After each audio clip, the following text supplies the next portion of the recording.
சற்று முன் கிடைக்கப்பெற்ற மிக முக்கியமான செய்தி ஒன்று வெளியாகி உள்ளது. மருத்துவமனையில் அனுமதிக்கப்பட்டுள்ளார் முன்னாள் அமைச்சர் செந்தில் பாலாஜியின் தம்பி அசோக்குமார் அவர்கள்.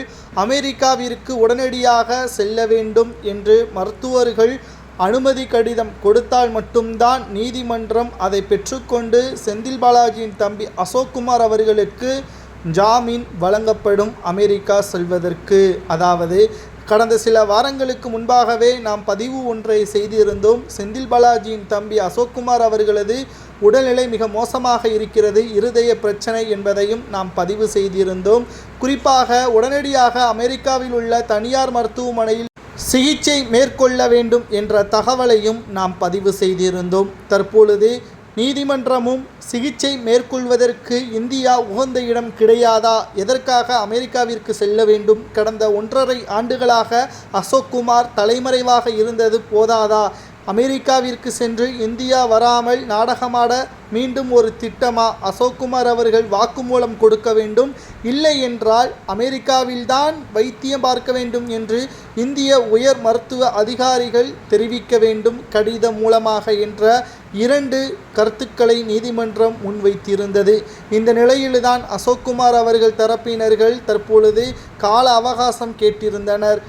திடீரென்று மருத்துவமனையில் அனுமதிக்கப்பட்ட அசோக்குமார் அவர்கள் மருத்துவர்கள் சொன்ன அந்த வார்த்தையை கடிதமாக எழுதி நீதிமன்றத்தில் சமர்ப்பித்துள்ளனர். ஆகஸ்ட் 5ஆம் தேதி நீதிமன்றம் இதற்கான முடிவுகளை வெளியிடும். பல கோடிகள் சொத்துக்களை சேர்த்தாலும் உடல்நிலை பாதிப்பு என்றால் மருத்துவரை தேடி செல்லக்கூடிய நிலைமை அரசியல்வாதிகளுக்கு எப்பொழுதுமே உண்டு. ஆனால் அமைச்சர்களாக தமிழகத்தில் இருப்பார்கள், தமிழக மக்களை ஆழ்வார்கள். ஆனால் தமிழக மருத்துவ சோதனைகளில் அவர்கள் ஈடுபட மாட்டார்கள். பயம் என்ற ஒரே ஒரு கேள்வியே நீதிமன்றம் மறைமுகமாக செந்தில் பாலாஜி குடும்பத்தினர்களிடம் தெரிவித்திருக்கிறது.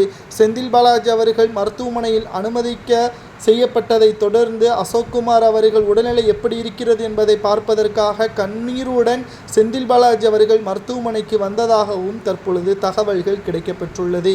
இன்னும் ஒரு சில வாரங்கள் இந்தியாவில் இருப்பார். நீதிமன்றம் உத்தரவிற்கு பிறகு அமெரிக்கா பயணம் மேற்கொள்வார் என்றும், அப்படியே அமெரிக்காவிற்கு சென்றாலும் 60 நாட்களில் தமிழகத்திற்கு மீண்டும் வர வேண்டும், இல்லை என்றால் அங்கேயே அவர் கைது செய்யப்படுவார் என்பதற்கேற்ப நீதிமன்றம் தீர்ப்பை வழங்கலாம் என்று வழக்கறிஞர் தரப்பிலிருந்து தகவல்கள் கிடைக்கப்பெற்றுள்ளது. அசோக்குமார் அவர்கள் அமெரிக்காவில் சிகிச்சை பார்க்கலாமா அல்லது தமிழக மக்களே அரசு மருத்துவமனையில் தான் சிகிச்சை பார்க்கிறார்கள், அவரும் அரசு மருத்துவமனையில் சிகிச்சை பார்க்கலாமா என்பதை கூறுங்கள்.